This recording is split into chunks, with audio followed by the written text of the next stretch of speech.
The thoughts, views, and comments expressed by the hosts, guests, and callers on Beyond the Headlines are not necessarily those of management, ownership, or production unit of the Verizon Media Group. Beyond the Headlines is a production of ILTV Studios and cannot be reproduced or represented in part or entirety without express written permission of the Verizon Media Group. Beyond the Headlines is the intellectual property of the Verizon Media Group. Copyright 2021.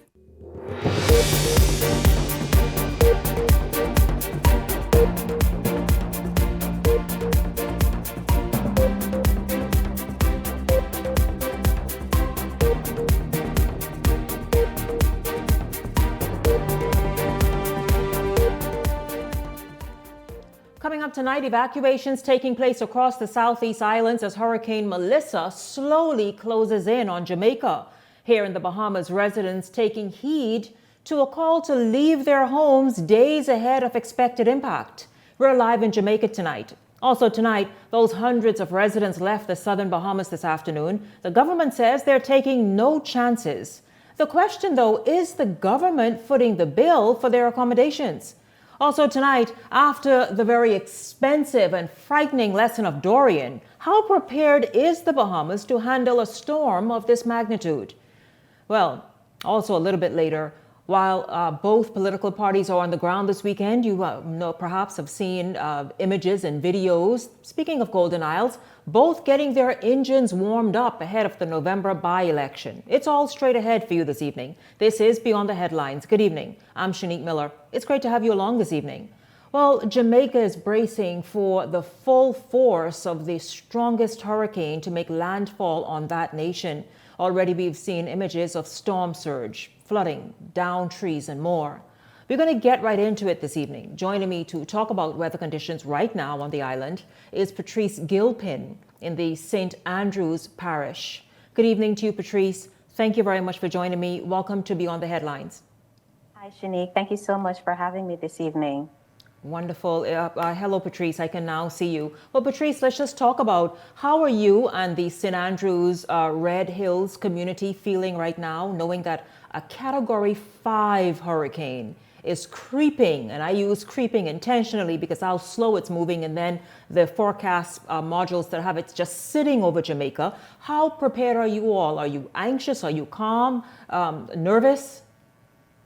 You know, Shanique, there is a soberness that's in Jamaica right now, a soberness in St. Andrew where I live, a soberness right across the island because, as you mentioned, this storm is creeping, going 3 miles per hour. So usually, you know, we can prepare for the winds, we can prepare for the rains. Right now, we're preparing for that, plus the length of time that we anticipate that it's going to be over us. And that brings up a lot of concerns. A lot of persons are concerned about flooding. A lot of persons are concerned about landslides. A lot of persons who live on the coast are concerned about the surge. You know, Jamaica has been getting a lot of rains in the last few weeks, consistent rains. And what we are seeing projected through Hurricane Melissa right now could mean danger in a lot of ways because the soil is saturated. We have the same experience right here. I'll tell you, Patrice. What if you named a whole number of things? In fact, conditions that in the Bahamas, we don't have to worry about each one of those things. For example, landslides, because you all are a mountainous terrain. And who you see in the image right now, of course, this is our managing director of the Disaster Management Risk Agency here in the Bahamas. And so he's going to be speaking shortly, and perhaps I'll bring him in as well in this segment. But I want to ask you, what are you most, and when I say you, I mean St. Andrews, Red Hills, Jamaica, most worried about of everything you just described? You know, we have, I think every household has prepared as best as they can, and we're preparing for the worst and we're hoping for the best. We're most worried about how long the system stays, what it does to our infrastructure. We're worried about losing electricity. We're worried about losing connection, losing water. We're worried about how long those services will take to be reconnected. I must say that our government and our Office of Disaster Preparedness and Emergency Management and the official organizations, they have been quite helpful in keeping us aware. We have twice a day press conferences. We have emails coming in to our personal accounts. We have text messages. We have notifications. We have tips coming in from our power companies. So there isn't a gap in information. There isn't a gap in what to do. I think the worry comes in is, have we done enough? And we'll never know because this is a category 5. We've never experienced this before. And so we really we hope. We sit, we wait, and we hope. And I think the waiting has been the hardest part. A lot of us, we've been preparing for Hurricane Melissa since Thursday of last week. We're now into Monday, and the waiting is definitely the hardest part. That you are an executive at a local resort there. I'll ask you about preparedness on that end and have the guests left. But you saw in the video, in the frame, Aaron Sargent, who is the managing director of the DRM here in the Bahamas. You heard Patrice, and I've seen it myself. I've watched it play out as well every day. You heard Patrice, Aaron, talk about the fact that their government, the Holness administration, has had up to 2 live news conferences daily since last week, getting Jamaicans prepared. That communication is very important, isn't it? Yes, it is. It is, Shanique. Communication is one of the tools that you use to ensure that the residents of your country are well prepared.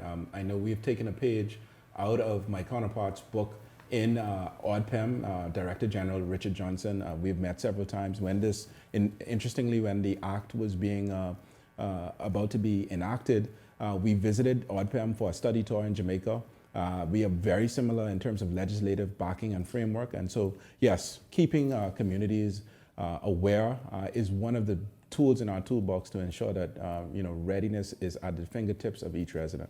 Yes, absolutely. Patrice, I know that you all are sort of one land mass. We'll talk about what we've done here in the Bahamas in a bit, but has there been calls for evacuation? I saw on I think it may have been Fox News, because as you can imagine, each network is covering this, because this is a storm like Dorian, just very, very dangerous storm. And it showed that many people were stuck at Airbnbs or weren't able to get out in enough time. The resort that you work in, you don't have to call the name, you're an executive there. Have you all been able to get everybody out, or what's the contingency plans there?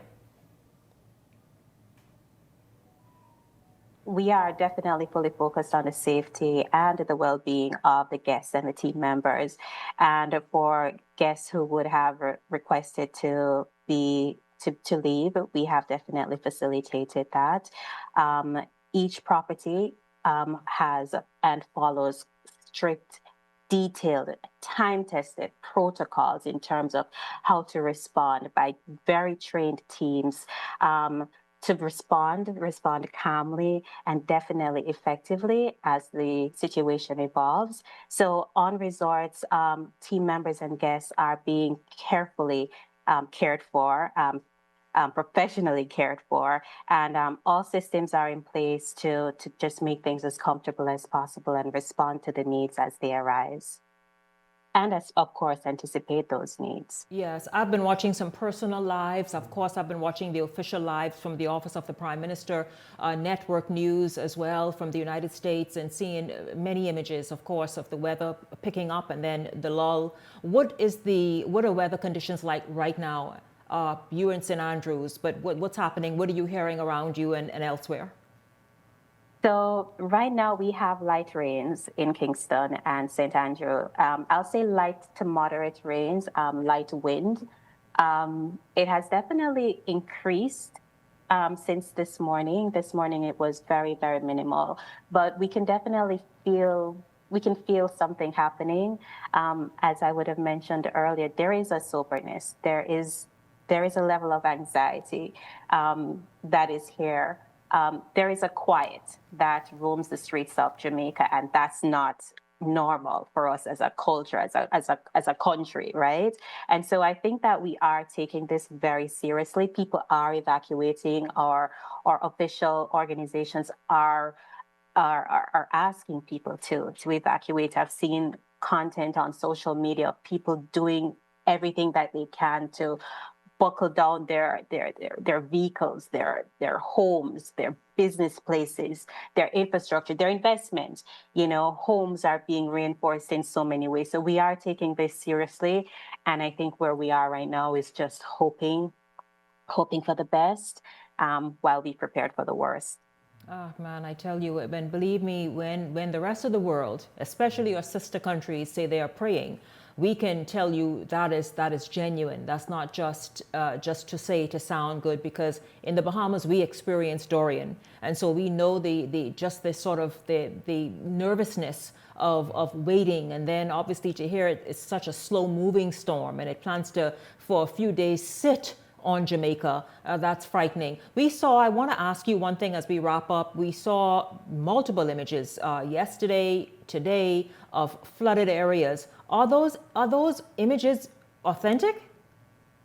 It's so hard to decipher what is real and what is not. Sometimes persons on the internet, they will pull content from past experiences.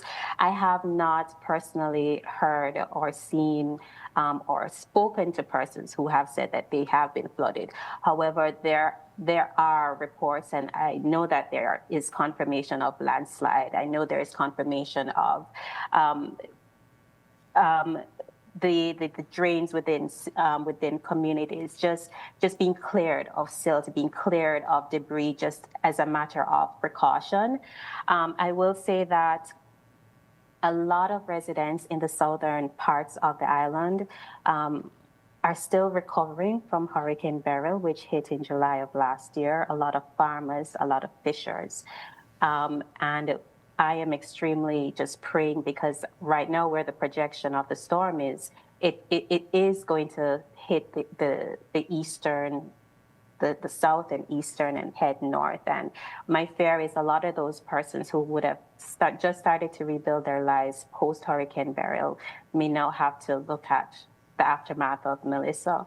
But the community spirit in Jamaica is very strong. We are a very resilient country. We thank everybody. We have been getting calls from all around the world, as you say, diaspora in the Caribbean, internationally. We know that we're on everybody's minds, and we really thank everybody for that. Just pray with us. And we will do that. We will continue to do that, obviously, and we will also stay in touch and obviously wish for the best, pray for the best, because this is nothing to take lightly. I thank you very much, Patrice Gilpin, an executive at a local resort in the country of Jamaica. Thank you very much for joining me on Beyond the Headlines this evening. Thank you. Thank you. Don't go anywhere. When we come back, we will speak with the Disaster Risk Management Agency and its managing director on the evacuations that took place earlier today.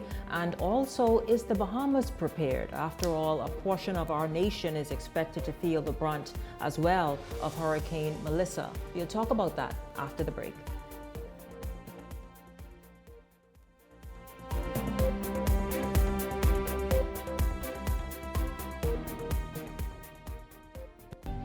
Cancer Treatment Centers of America is now City of Hope, creating one of the leading cancer care and research networks from coast to coast, providing more of what you need. More locations means more care closer to home. More specialists means more expertise. More research means more breakthroughs. More advancements means more treatment options. And more options means more hope. Call now to get more of the care you need. Welcome to Blissful Escapes, where luxury meets affordability. Whether you're seeking relief from aches and pains or simply looking to indulge in some well-deserved pampering, relax and detox in our infrared sauna. Enjoy a soothing Swedish massage or an invigorating exfoliating body scrub. We also provide advanced facial treatments using cutting-edge technology, including hydrofacial, microneedling, and microcurrent therapies, located at the shops of Cable Beach Plaza. Running out of space? We've got room for that. Welcome to Skyline Storage, your trusted self-storage solution. Skyline Storage offers units from 5x10 to 10x30, climate-controlled or standard dry. Perfect for home or business. Located in Westfield Commerce Park, Western New Providence. Your belongings stay safe with gated access and 24/7 surveillance starting at $175 a month. Reserve, pay, and move in online. No phone calls, no paperwork. Visit SkylineStorage.com. Skyline Storage. Storage made simple. Edenwell has expanded their testing menu. We now offer blood work, drug screening, and so much more. Our hours of operation are Monday to Friday, 7 a.m. to 5 p.m., and Saturday, 8 a.m. to 1 p.m., located on 11 Madera Street. We are here for all of your laboratory needs, with fast and reliable lab work done by our friendly and knowledgeable staff. Let us help you take the needed steps to stay in the know about your health. Let's keep working towards a healthier you. Stay Eden well. Welcome to Paradise Premium Foods, where exceptional taste meets everyday convenience. Right in the heart of Hurricane Hole Plaza, whether you're planning a beachside brunch, an intimate dinner, or simply restocking your favorites, we offer only the finest selection of local and imported goods, handpicked for quality, freshness, and flavor. At Paradise Premium Foods, shopping is effortless, service is personal, and every visit feels like a treat. From gourmet meals to go to organic essentials and indulgent treats, this is your neighborhood market elevated. Live well, eat better. Discover Paradise Premium Foods, now open at Hurricane Hole Plaza, Paradise Island. Paradise Premium Foods. Taste the difference. Cancer Treatment Centers of America is now City of Hope, creating one of the leading cancer care and research networks from coast to coast, providing more of what you need. More locations means more care closer to home. More specialists means more expertise. More research means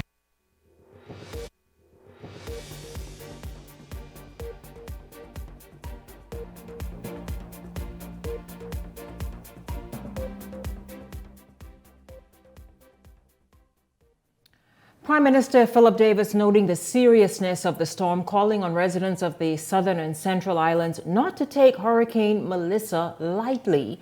And a multi-agency approach is and has been utilized to ensure safety and protection of all schools and businesses in the area. Now, as a result, schools and businesses have been closed in the southeast Bahamas. Meantime, residents in the central Bahamas are also being warned to stay on guard.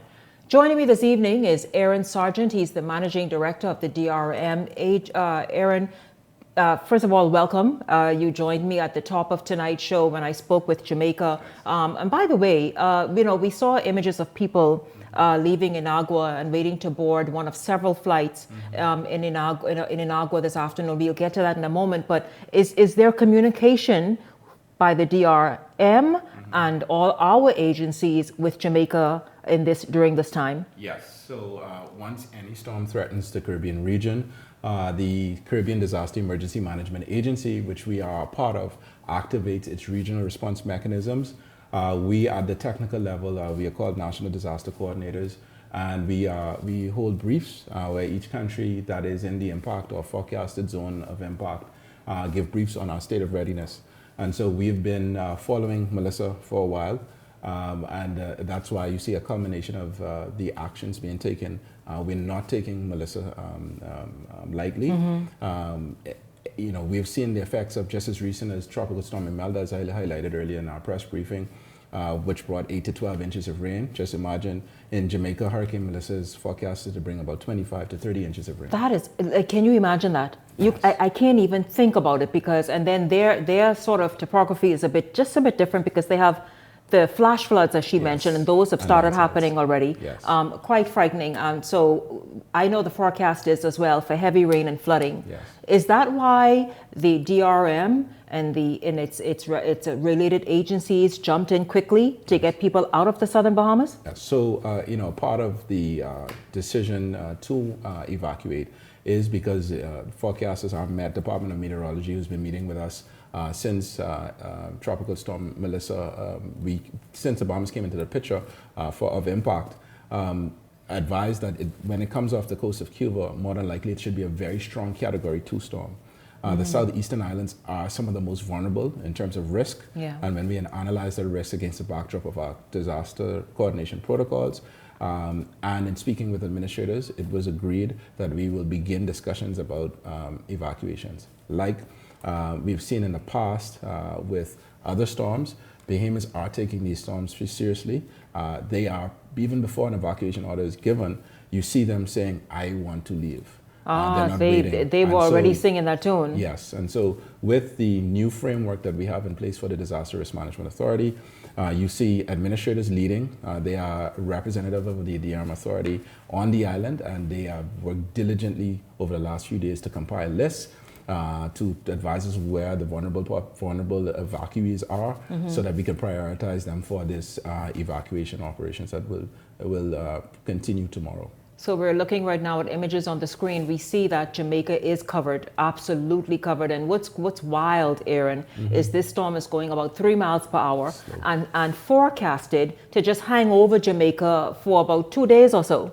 I mean, that's just something that's wild. It's similar to what Dorian kind of did, even though it was obviously several hours. But you can't imagine the level of destruction if it maintains the strength and hangs over Jamaica. And if you notice, we have been watching these same models over and over repeatedly in our National Disaster Emergency Operations Center. If you notice, even as it leaves Jamaica, it still is defined going into Cuba. As we know, Jamaica is a mountainous region. And so this is why we have pause for concern as it relates to Melissa. We can't take it lightly. There could be sudden changes, rapid intensification in our waters.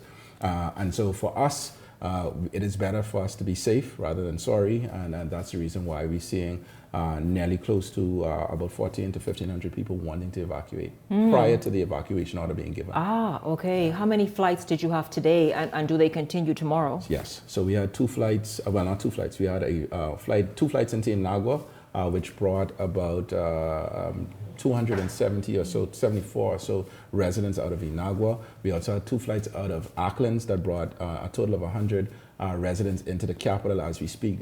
You're looking at some images as well. This is Inagua?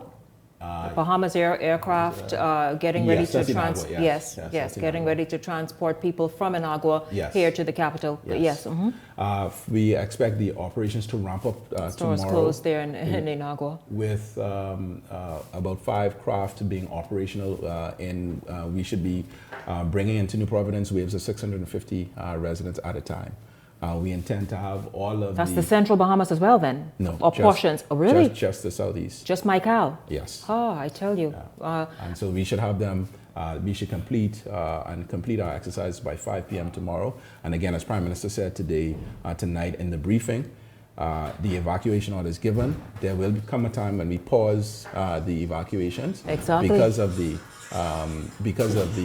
impending threat of Hurricane Melissa on our islands.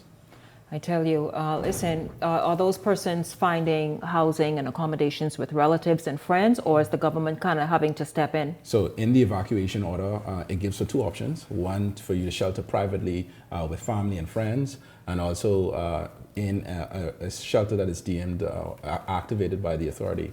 We have since activated shelters in New Providence, the first being New Providence Community Center. But I'm happy to note a number of the residents have sought shelter with family and friends. That is always a good thing in terms of when you utilize your family networks to help the government to defray any costs as associated with these evacuations. Now, of course, we know that you're in touch with Jamaica, but locally, how is communication and coordination? Because there will be, like Jamaica, believe it or not, people who say, no, I can be home. I just leave me alone. I'm going to ride this out. Is there some sort of mechanism in place where there's still communication, hopefully, that's happening? So the Disaster Risk Management Act speaks to when an evacuation order is given.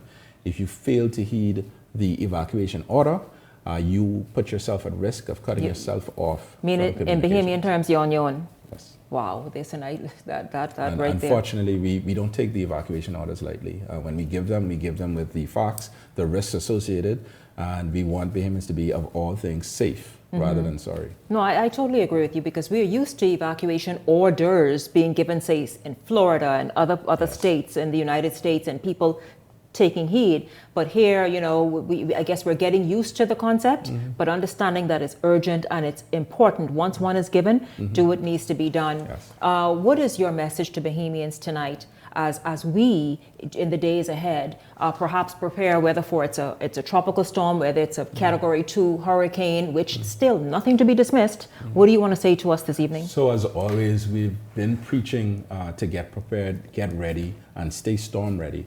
As you know, Shanique, resilience is not just a government approach, or preparedness is a whole of country approach to disaster management, and this is something that we are encouraging residents to take a part of.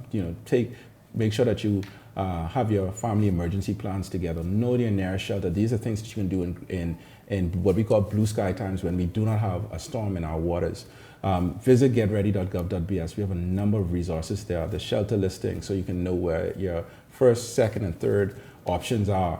What to pack to go to a shelter. What to do if you have an animal. How to secure your homes. These are things, resources, and tools. And to know if the shelter takes animals. Yes. I would hope they do, because Jesus, who won't leave the animal? So unfortunately, at this time, in our shelters, we have to redirect residents to the various private sector veterinarians and the Humane Society as it relates to animals. Shelter capacity is a challenge in our country. It's at 3%. We recognize this, and so we're moving swiftly. We just opened the Abaco Hurricane Shelter. I saw that, yeah. We're moving quickly to try and remedy this over the next 5 to 10 years to raise that capacity to about 10%, which is the global standard. I thank you so much, the Managing Director of the DRM, Aaron Sargent, on the move, and even after another and the latest news conference, you've come here to speak to the Bahamian people, to kind of just calm us and understand, also to stress why evacuate now, to be ahead of any issues happening, because once the evacuation is done, the airports are closed. Closed. I tell you that right there is important, quite important to think about. Meanwhile, though, I'll tell you this: Robert DePuge Karen is sending a message of assistance in the event of damage to property, loss of property after the storm. If we have that SOT, we can go to it as we wrap up in this segment. This is Beyond the Headlines. Is coordinating directly with the Royal Bahamas Defense Force, Royal Bahamas Police Force, Family Island Administrators, Public Hospitals Authority, the Ministry of Works, the Ministry of Social Services, and the Bahamas Power and Light. Pre-positioned supplies have been deployed to the southeast and central Bahamas. Air and maritime assets are in place for transport and evacuation support. Shelters across the affected islands have been inspected, staffed, and are now operational. I want to commend the teams working under difficult circumstances to protect lives and property, particularly our Family Island administrators, local government officials, and members of the National Emergency Operations Center. I also wish to recognize Prime Minister Davis there at that news conference from the DRM just a little while ago before we went live this evening, talking about this evacuation orders, talking about this storm, and the fact that, listen, when it comes to any storm, especially something as historic as this, it's almost another Dorian, really, to not take it lightly, and that his administration is not taking it lightly. You heard Aaron just here a minute ago talk about the decision to act quickly, get people out of harm's way, and of course that all of us are to put in measures that we need to be safe, because after all, it's a rainmaker for the entire nation still. Yes. Again. Well, we should see some effects in the northern Bahamas, but not as much as what we'll see in the central and southern Bahamas, based on what the Met's latest reports are. Yes. Again, what that was and supposed to have been was Robert DePuge Karen, an aspirant in MyCal, sending messages to residents throughout MyCal that in the event of any damage and loss of property, hopefully not other, but that he certainly, of course, will be there at the weekend or whenever the coast is clear and the green lights given to just assess damage and along with the residents there and lend a helping hand. Beyond the Headlines is back right after this. Thank you. No problem. Thank you. Anytime.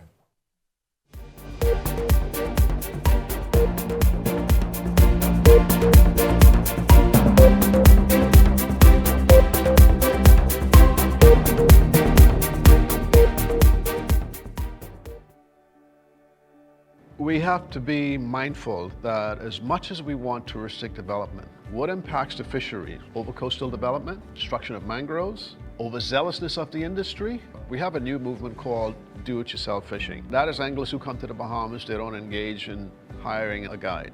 Because of this approach, you are going to have people who are going to exhaust the resources. This is an industry that's preserved. It should be for Bahamian guides only. We have the DIYs coming in here and they're destroying our flats. We try not to overfish certain areas, so we'll fish a certain area and we'll back off for a while because we don't want the fish to feel too much pressure. It's not just using the buzzwords of the environment and the ecology. The tourists can be educated that the more you support local ownership, people are doing it obviously the right way, the more the economic circulation in the communities. I think the most critical thing is accountability, and that accountability by way of legislation, both the Act and regulations to govern fly fishing in the Commonwealth of the Bahamas. I look at conservation efforts and the regulation that I've seen to protect the industry that's in the developed world. All of those jurisdictions have implemented strong regulation to protect their fisheries. We are way behind, but we do have a movement and a consciousness. We know where we need to be. Those are our resources, and we have to make an exerted effort to protect it because that's the only gift that we have been given. And if we don't protect that, then we lose everything. Building the lodge, I understood clearly the mission to continue what my father started. From this lodge, it has served as the headquarters. We finally got legislation passed in 2016, and it legitimized the guiding profession. We pushed to get the program established into BAMSI in the training of the next generation of guides, but it extends way beyond that. We need more Bahamians in the industry who are doing the research to provide the information to the industry, that is to fishermen and to everybody who benefits from the resources. We don't know the resources in this country. We grew up just hearing about sun, sand, and sea. It is going to be through education and awareness, whether it's within our schools, whether it's in our communities, to conserve the environment, that is going to sustain the fly fishing industry.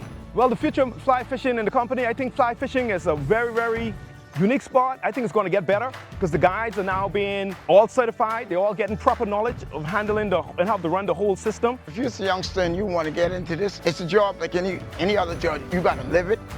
You got to love it.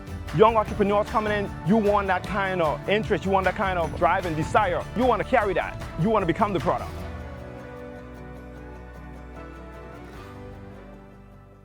Edenwell has expanded their testing menu. We now offer blood work, drug screening, and so much more. Our hours of operation are Monday to Friday, 7 a.m. to 5 p.m., and Saturday, 8 a.m. to 1 p.m., located on 11 Madeira Street. We are here for all of your laboratory needs, with fast and reliable lab work done by our friendly and knowledgeable staff. Let us help you take the needed steps to stay in the know about your health. Let's keep working towards a healthier you. Stay Eden well.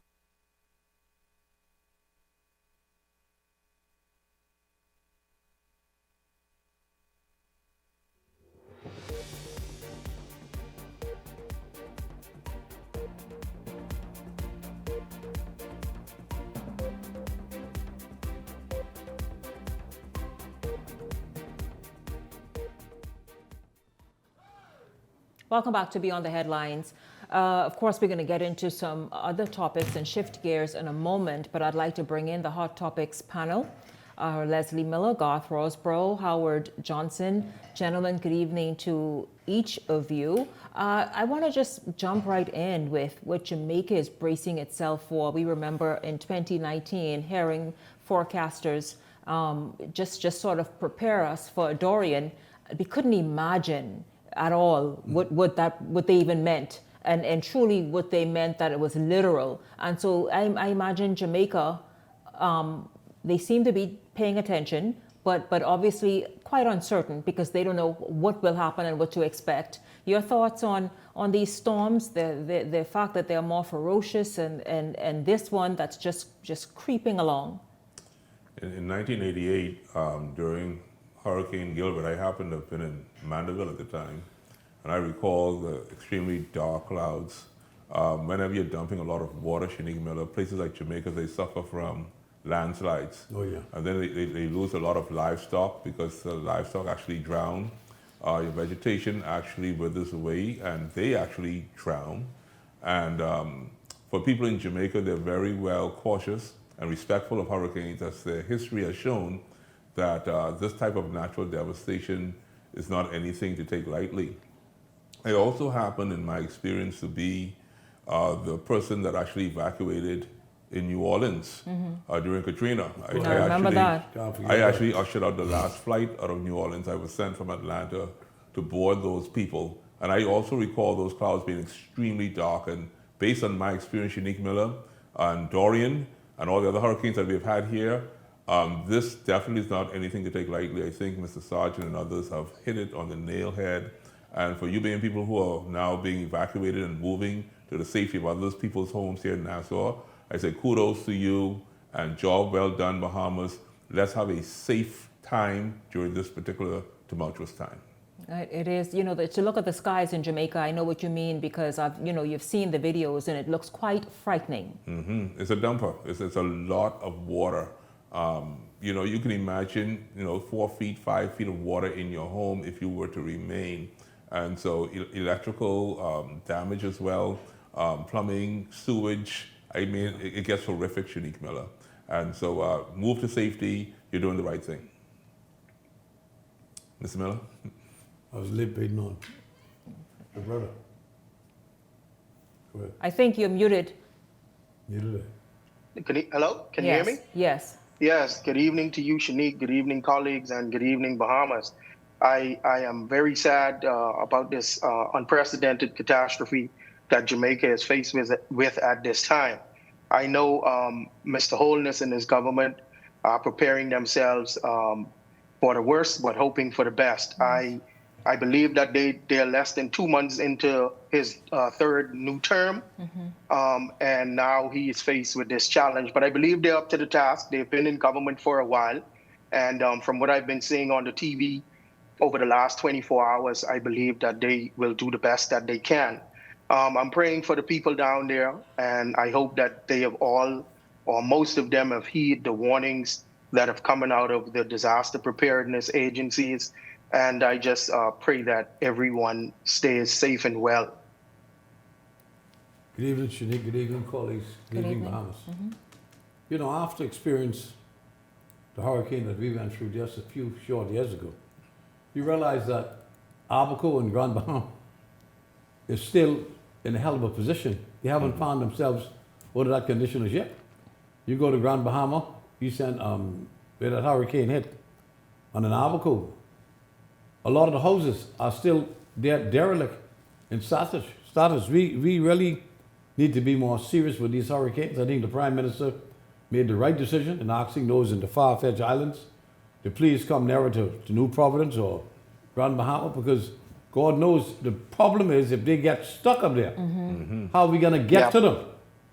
That's what he's afraid of. How are we going to get to our brothers and sisters in those far-flung family islands if the hurricane, God forbid, was to come this way? I just hoping and praying for our brothers and sisters in Jamaica, because this is not the time for Jamaica to be saddled with a hurricane. No. Jamaica just finished an election. The economy is just trying to bounce back. There's a lot of work to be done, and hopefully God would spare their lives and not because it's so mountainous. So once that water started to flow from up in the mountains and that comes down, there's no stopping, because people forget it's not the wind that does the damage, it's the water, because every gallon of water is equal to 9.5 pounds. People don't understand that. Very heavy. And that's why water caused so much destruction. Very dense. And I trust to God that he would give Jamaica and all the Caribbean and other islands a break, and let us be the last storm. And let it sway where it's supposed to go in the ocean. And give us a better Christmas. I hope so. Yeah, God willing. Yeah, we really. You can only pray and hope. Yeah, we absolutely send prayers for safety and for that storm to be somehow diverted from a direct hit. Meanwhile, gentlemen, I'm going to shift gears now, right back home in the capital. The political heat is rising in Golden Isles tonight as the Progressive Liberal Party fights to hold its ground, and the Free National Movement launches a fierce push to flip the seat with the by-election just ahead. Both sides are pulling out all the stops. We get this story from Linton Ritchie Jr., and then we come back and talk about it.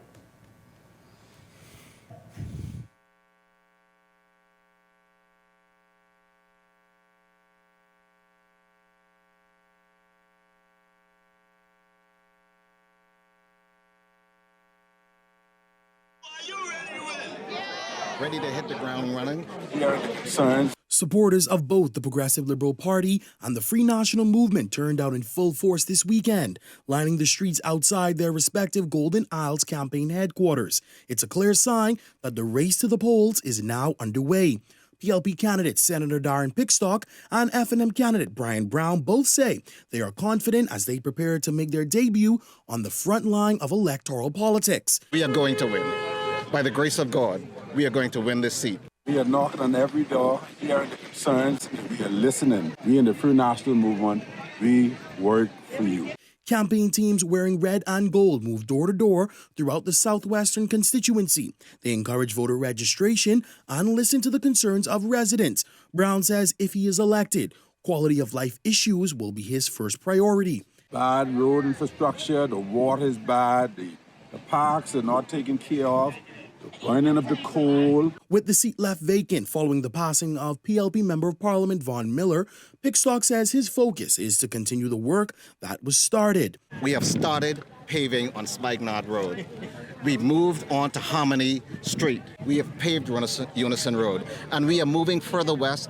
Parliamentary registration officials confirmed the voter registry for Golden Isles is now closed. More than 7,000 voters are expected to cast their ballots in the by-election set for November 24th. Linton Ritchie Jr., Eyewitness News. Well, gentlemen, there you see it, a whole lot of yellows, reds around the Golden Isles constituency this weekend. Your thoughts on how this is shaping up? How about that? How about let's talk? And by the way, at this hour, the Progressive Liberal Party is hosting a link-up somewhere in, I think, southern New Providence, I think. Right on the park next to Mr. Davis Church, Ross Davis Church. There's a park? They're having it as we speak. Yeah, there's a park? There's a rally going on. There's a rally. Okay. No, there's a 5-seat rally going on there now. Okay. But gentlemen, your thoughts about Golden Isles and how that's shaping up? Good to see you again, Howard Johnson. This should tickle you pink, I should say, for this month. I have just seen the largest campaign sign in my lifetime in the Bahamas. I saw it on Adelaide Park. I saw it outside of Adelaide. I've never, ever seen a campaign sign that large. And then, of course, there are all the paraphernalia. Yeah, just littered down the street, Progressive Liberal Party, Darren Pickstock. Here's what's happening, Shanique Miller.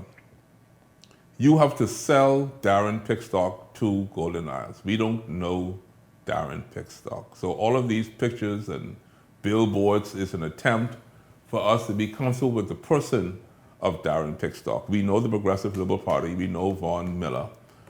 We know the history of elections in Golden Isles. We know Brian Brown because he's been on the ground for some time. We know of Brian Roll. Many people probably still don't know him.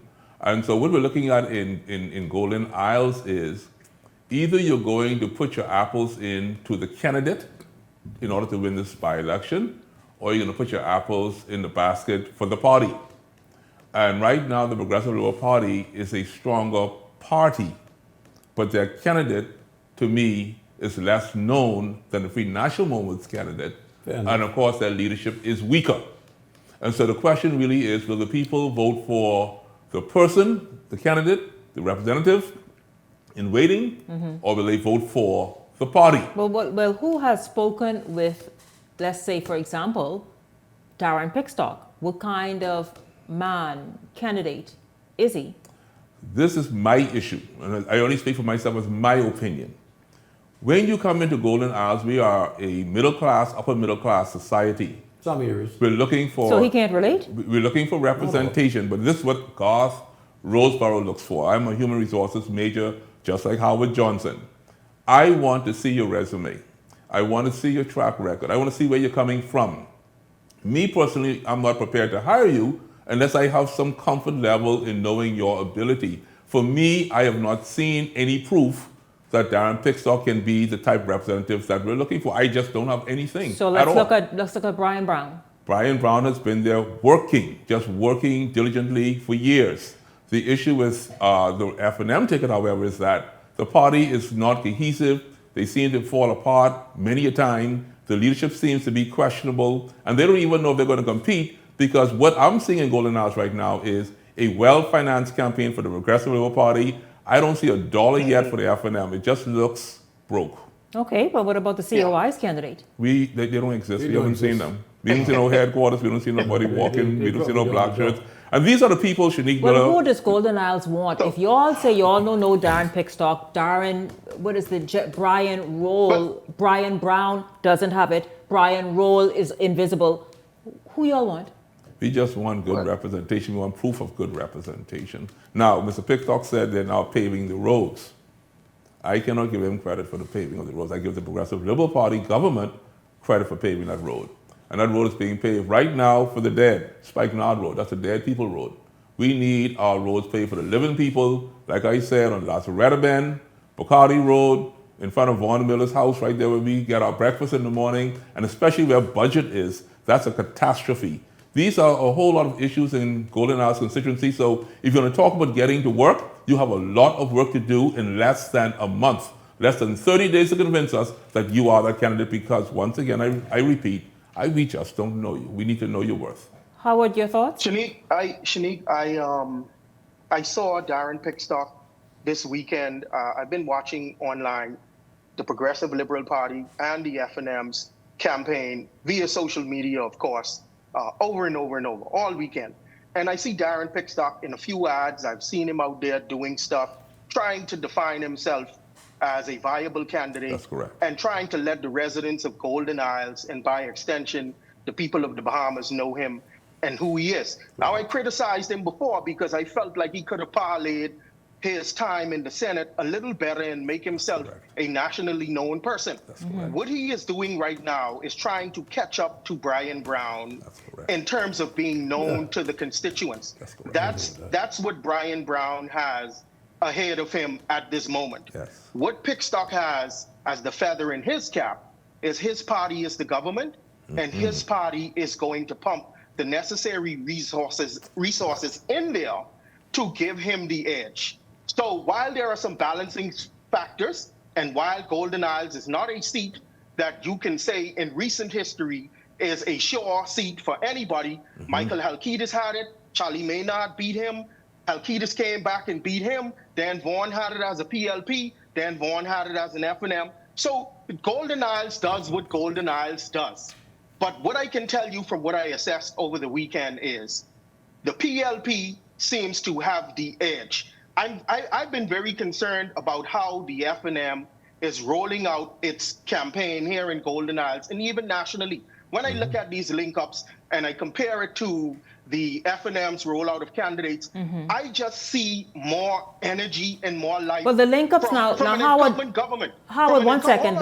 The link-ups are different, because I just said a moment ago, and I just remembered that there is a link-up happening now. Has the F&M had, outside of rolling out its candidates a little while ago, has it had its own rally-type meeting? Well, they were supposed to have one, and I believe, and I stand corrected, I believe that it was postponed because of inclement weather at the time. And so now, what I'm trying to say, though, is, yes, they do matter, though. They pulled 3 off, almost 4. Look, Shanique, at this time, 11 months before an election, in recent history, whenever governments, and I've watched them all across the Caribbean and the world, when a government is about to be swept out of office, they are lethargic, they lack energy, they lack focus, they are disorganized, and they are limping to the finish line, so to speak.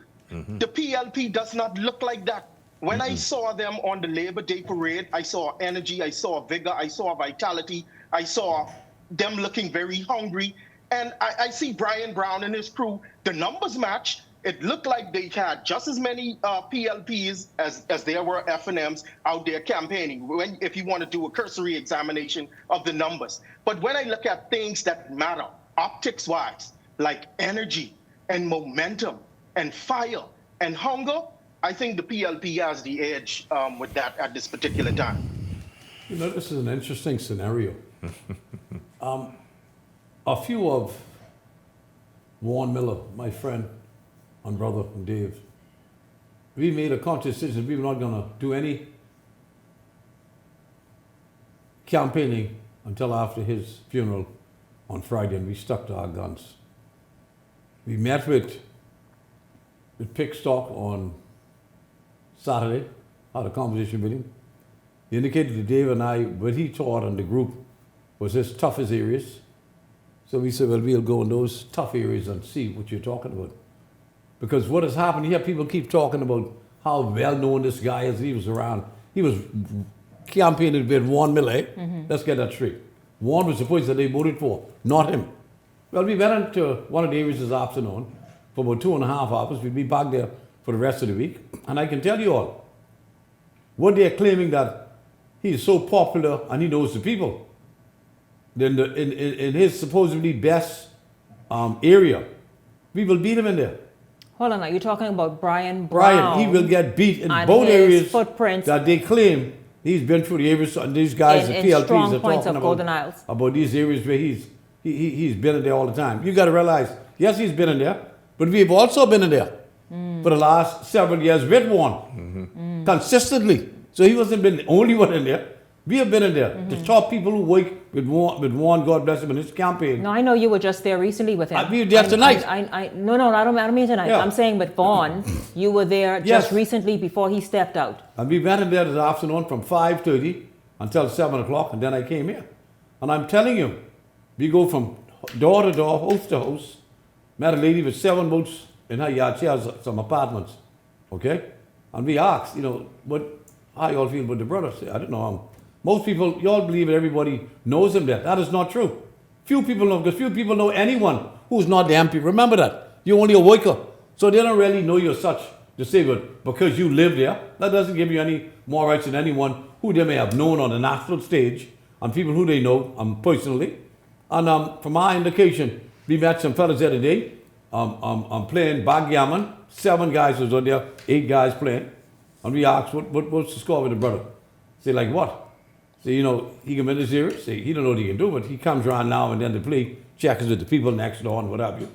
But they haven't given him no, rah, that he's a sure win. And we will beat him in those 2 areas. I guarantee that tonight. He will get beaten. Both of them areas are supposed to be his best area. Because we got a team there who worked with Warren really hard and who knows the people. And we are associated with them. And we will go on Warren's track record in those areas, and also the fact that people are going to vote for him because just in his memory, just to show love to Warren.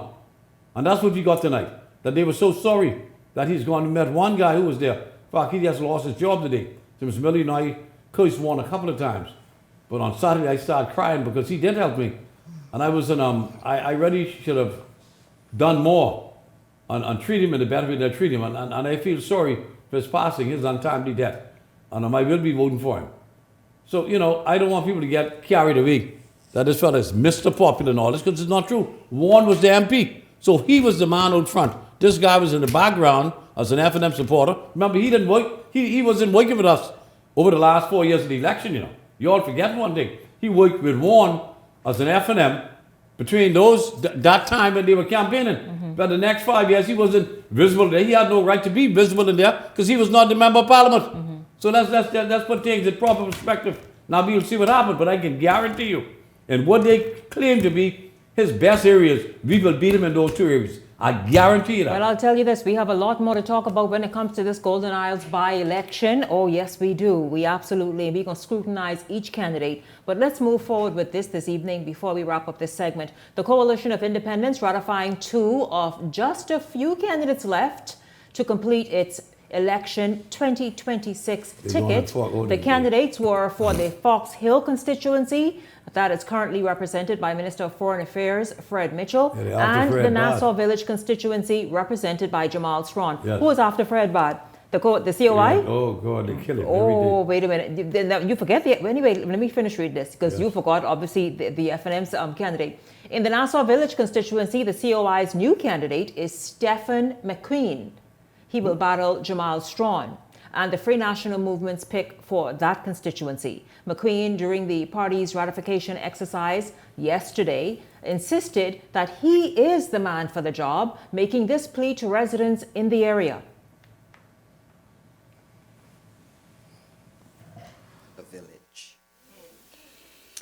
By profession, I'm a teacher. By calling, I'm a minister of the gospel of Christ. To the people of Nassau Village, I live where you live. I know that the struggle is real. I know this. Because of this, I speak to you, thanking you for welcoming me into your homes, into your hearts. Thank you so much. Together tonight, we stand and declare, because our community, as you know and I know, have for too long been overlooked and underserved, tonight we stand and declare no more. Takes a village. By profession, I'm a These programs can be merit-based programs, need-based programs, government-funded, targeting various educational levels and fields of study. These programs are awarded to students with exceptional academic achievement, such as high GPA honors. Need-based scholarship is provided to students who demonstrate financial hardship and need. Special programs targeting Pacific students, groups, or fields of study, such as those for students with disabilities or with technical education in the field that support national development goals. As you saw a moment ago in Fox Hill, Robert Brown says that everyone is saying, in fact, that is an interesting race ahead of Brown. Brown, did you know that you entered the most interesting race, or one of them, right? So, of course, Brown will be going against incumbent Fred Mitchell and the Free National Movement's Dr. Nicholas Fox in the Fox Hill constituency. Yep. Now, according to Brown, of course, over the next 60 days, the party will unveil its point plan for the Fox Hill constituency. And he talked about that a moment ago. Of course, he said one of those initiatives is a scholarship fund as well. Gentlemen, your thoughts? The COI seems to be ahead of everyone else. Every other political organization in terms of rolling out its candidates. Yeah, it's a good effort, and I give kudos for the effort. What's amazing to me, though, even in the effort of adding, I got to go back to Golden Isles. You know, we are now in an election. We're not preparing for an election. We are in an election, and so the energy now to find these new candidates, it's a good thing. However, where is the energy for Golden Isles? You are the people who said, ring the bell. The FNM said, ring the bell now. Now there is a bell, and there seems to be only one party that's on the street, Leslie Miller, Howard Johnson, and Shanique Miller, that is out there doing what people do during the election season. This is not the time to worry about other candidates. What you going to do with the other candidates? You need those people on the ground, knocking on doors, and finding out how to win the by-election. It's going to amaze all of us, I do believe, if these people actually run in this by-election. I don't see the courage. I don't see the bravado, the COI and the FNM. I think they're just running scared. I want to see them now stand up to the same threat that they made to ring the bell, because the bell is wrong. Let's see what you're going to do now. Shanique, I think that Mr. Brown is entering a Fox Hill race that is looking to be very competitive. I hope he stays away from talking about hot dogs and sausages and rear ends.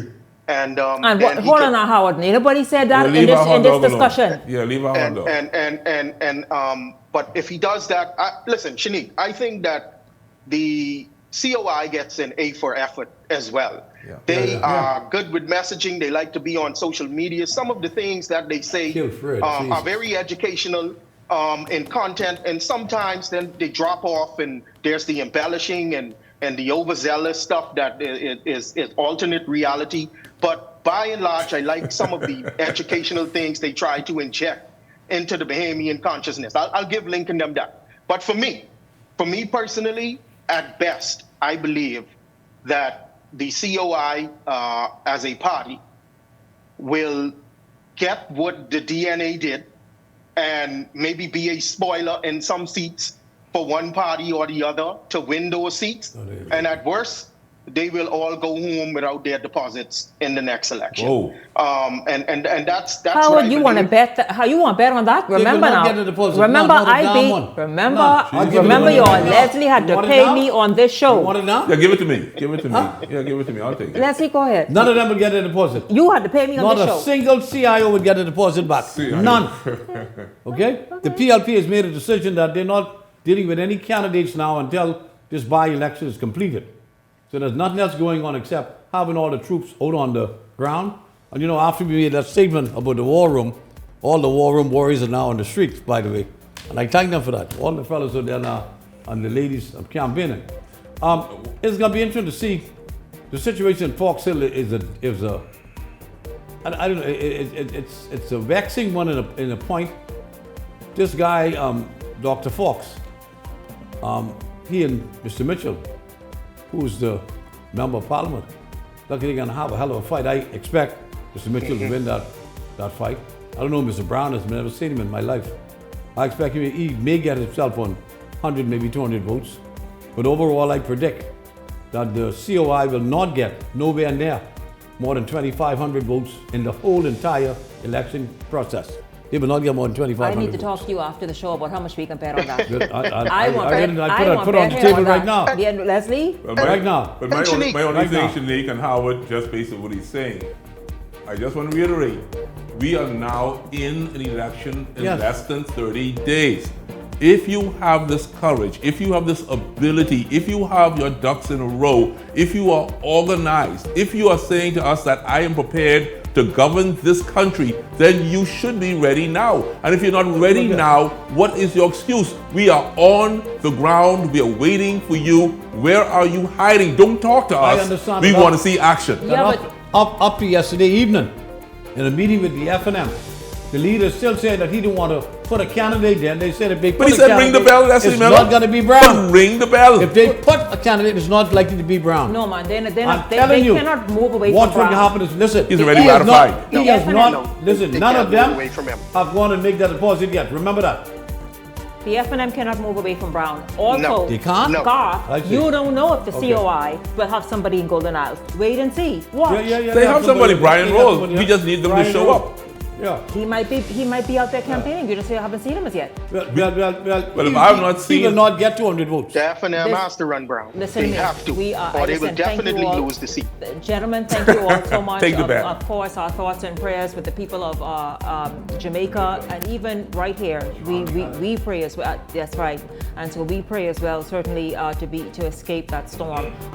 Beyond the Headlines, we'll continue to track it right alongside you and bring you all of the latest information as we move forward in this week. Thank you all so much for tuning in. Of course, at the top of tonight's show, our guests from Jamaica live with us this evening. And of course, in the middle of the show, the DRM was here as well, Aaron Sargent. And right here in this segment, Leslie Miller, Garth Roseborough, Howard Johnson. Thank you, gentlemen, as well.